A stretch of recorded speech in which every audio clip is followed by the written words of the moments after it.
Selamat malam saudara dikasih Tuhan, saya masih ada di GKI Tegal. Nah kalau Anda lihat di foto berikut dari halaman depan GKI Tegal, Anda akan lihat di puncak gereja itu ada sebuah struktur, di dalamnya ada sesuatu yang menarik. Nah saya akan melihat ke situ, saya ditemani oleh Pak Koko dan Steve. Ya mereka, Pak Koko dan keluarga tinggal di GKI Tegal, beliau koster di GKI Tegal. Udah berapa lama Pak? Koster di sini 18 tahun.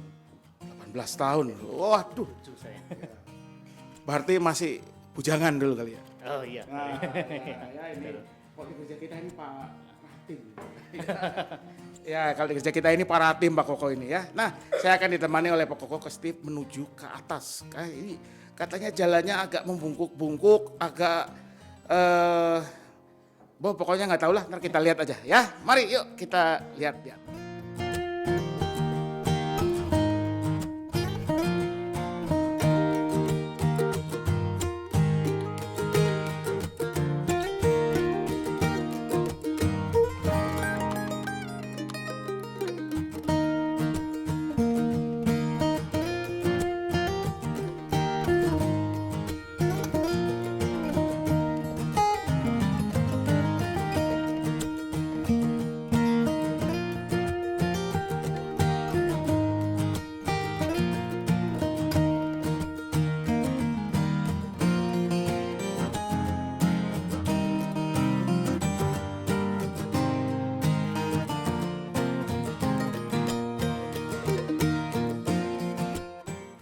Saudara, saya sudah di atas ya, dari atap dari GKI Tegal ini. Kalau tadi Anda lihat di belakang saya, nah itu lubang yang tadi harus merangkak.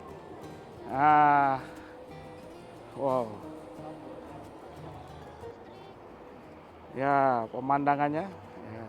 Pelabuhan Tegal berarti ya? Pelabuhan Tegal. Ya.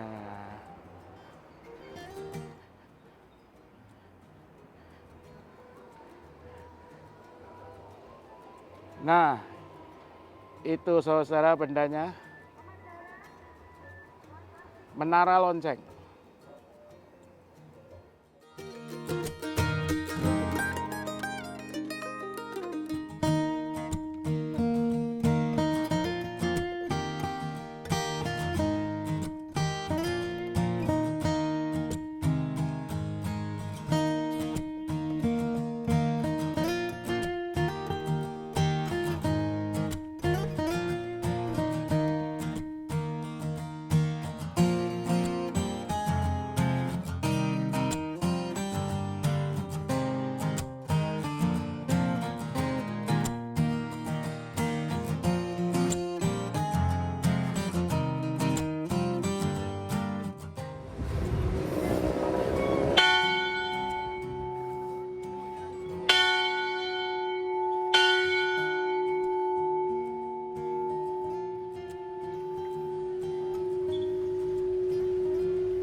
Itu tadi perjalanan menuju atap GKI Tegal, melihat menara loncengnya.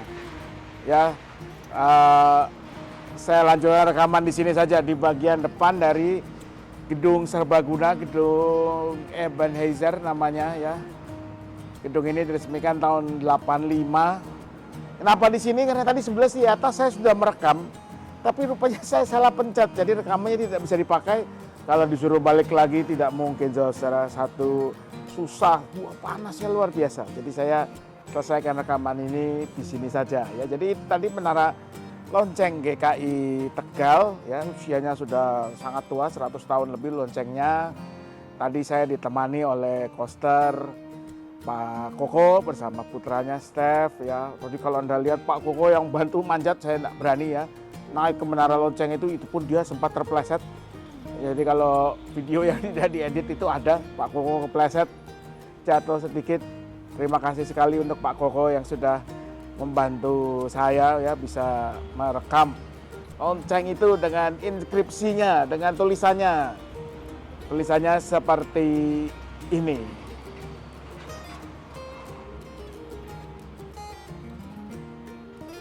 Ya, jadi itu tulisan di lonceng ini ya. Jadi kita tentu tahu, makin sedikit gereja, apalagi di kota kayak Jakarta yang punya lonceng beneran.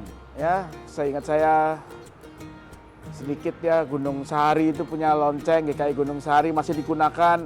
GKI Bekasi Timur punya lonceng tapi sudah tidak dipakai, dimatikan ya, tidak digunakan lagi. Kita GKI Gading Indah punya lonceng tapi kecil ya, lonceng yang di luar besar itu makin sedikit. Mungkin gereja seperti gereja-gereja tua seperti GPIB Sion, Paulus, Immanuel mungkin punya ya, saya tidak tahu tapi saya menduga punya. Ya, lonceng itu kalau di zaman dulu lonceng gereja itu kalau di Tegal ini tadi dibunyikan 15 menit sebelum kebaktian mulai dan sekitar 5 menit sebelum kebaktian mulai. Sebagai penanda pengingat untuk umat bahwa kebaktian akan mulai. Tapi kalau di masa lalu ya, lonceng gereja itu di Eropa, di Indonesia juga di beberapa daerah. Saya ingat waktu saya pernah bertugas di daerah Tanggamus, Lampung. Tentu GKI-nya tidak punya lonceng, tapi gereja Katolik yang tidak jauh dari GKI punya lonceng dan setiap jam lonceng itu berbunyi. Menjadi pengingat, penanda waktu buat masyarakat sekitar, oh sekarang jam 1, oh jam 2, jam 3 dan seterusnya. Tapi tentu lonceng gereja itu fungsinya adalah bukan cuma buat penanda waktu ya, bukan juga untuk menandakan momen-momen khusus ya. Kalau Anda ingat, kalau di Eropa itu kalau ada raja baru dilantik lonceng gereja dibunyikan ya, ada raja meninggal lonceng gereja dibunyikan, lonceng Vatikan yang dibunyikan ketika Paus meninggal dunia ya, kemarin Paus Fransiskus meninggal dunia, atau di momen tertentu seperti di Eropa ketika Perang Dunia Kedua berakhir ya, lonceng-lonceng gereja dibunyikan sebagai tanda sukacita. Tapi tentu guna lonceng gereja yang utama adalah untuk mengingatkan, memanggil umat beribadah. Ya, menjelang ibadah lonceng dibunyikan 1 jam sebelumnya, umat tahu oh sekarang waktunya ibadah. Mereka akan datang dari berbagai daerah, dari berbagai penjuru datang ke gereja untuk beribadah. Sekarang tentu kita tidak gunakan itu lagi ya di sebagian besar gereja kita. Nah, ini yang menarik saudara. Lonceng itu menandakan bahwa yang memanggil umat datang bukan majelis jemaat, tapi Tuhan sendiri. Tuhanlah yang mengundang umat manusia kita untuk datang beribadah. Dan itu sebetulnya pemahaman dalam liturgi GKI. Kalau dalam liturgi GKI itu, buat kita, dalam pemahaman kita, ibadah itu bukan dimulai ketika kita menyanyikan nyanyian pembuka. Ya, biarpun penatua atau siapapun yang memimpin liturgi suka melakukan mungkin tidak paham atau bagaimana mengatakan mari kita mulai ibadah ini dengan menyanyikan lagu sekian NKB 3 misalnya. Mari kita mulai ibadah dengan menyanyikan. Sebetulnya secara praktis ya itu awal dari ibadah, tapi secara teologis, secara filosofis itu bukan awal ibadah.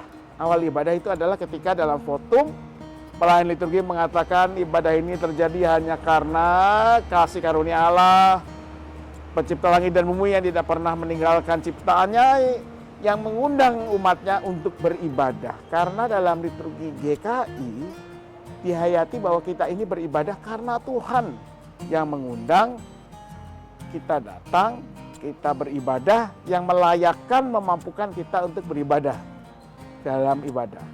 Jadi bukan karena manusia, tapi karena Tuhan. Ya, sekali lagi secara praktis mungkin itu tidak kelihatan, tapi secara filosofis, secara teologis itu dasarnya, dan itu sebetulnya yang mendasari seluruh ibadah kita. Kalau kita memuji nama Tuhan, kita bernyanyi, itu bukan supaya umat senang, bukan supaya umat melihat penyanyi yang baik dan sebagainya. Tentu ya baik kalau penyanyinya baik, bagus. Tapi di balik semua itu sebetulnya semua fungsinya adalah untuk menyatakan, melayankan kasih karunia Allah, memberitakan kasih Allah. Supaya umat itu hatinya bukan tertuju pada si penyanyi, pada si pemandu pujian, tapi kepada Tuhan sendiri. Karena itu misalnya kalau dulu katanya di gereja-gereja pemandu pujian jemaat, pemandu nyanyian jemaat itu ya, itu nyanyinya tidak menghadap umat, paduan suara juga tidak bernyanyi menghadap umat, tapi menghadap ke altar, ke mimbar, ke salib, atau ke samping. Tujuannya apa? Supaya arah ibadah itu jelas. Bahwa Tuhan yang mengundang manusia datang, Tuhan yang mengundang manusia beribadah, supaya umat hanya mengarahkan hati kepada Tuhan. Jadi, saudara yang kasih Tuhan, kalau kita boleh beribadah kepada Tuhan, semua karena undangan Tuhan. Entah ada bunyi lonceng atau tidak, ya. Mungkin kita malah di Jakarta tidak pernah mendengar bunyi lonceng seperti di gereja-gereja klasik atau tua seperti ini. Apapun itu, ingat selalu Tuhan sendiri yang mengundang kita beribadah. Karena itu jangan lupa, jangan segan untuk beribadah kepadanya. Selamat malam, Tuhan memberkati selalu.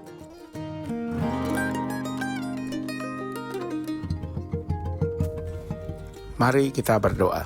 Kami bersyukur ya Tuhan untuk segala anugerah dalam kehidupan kami.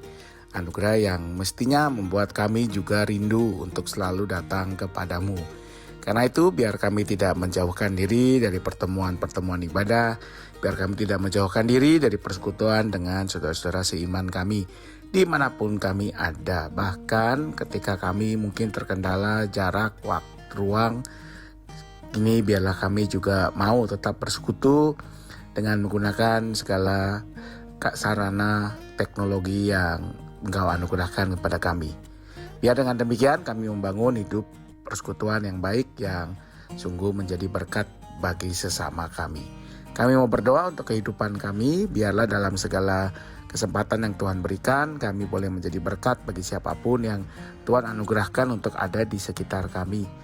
Kami mau berdoa untuk keluarga kami dengan segala pergumulan mereka, baik mereka yang bergumul dengan kondisi ekonomi, kesehatan, dengan pergumulan dalam hal relasi antar anggota keluarga, dalam segala kerinduan-kerinduan mereka, jadikanlah semuanya baik hanya karena berkat dan anugerah-Mu.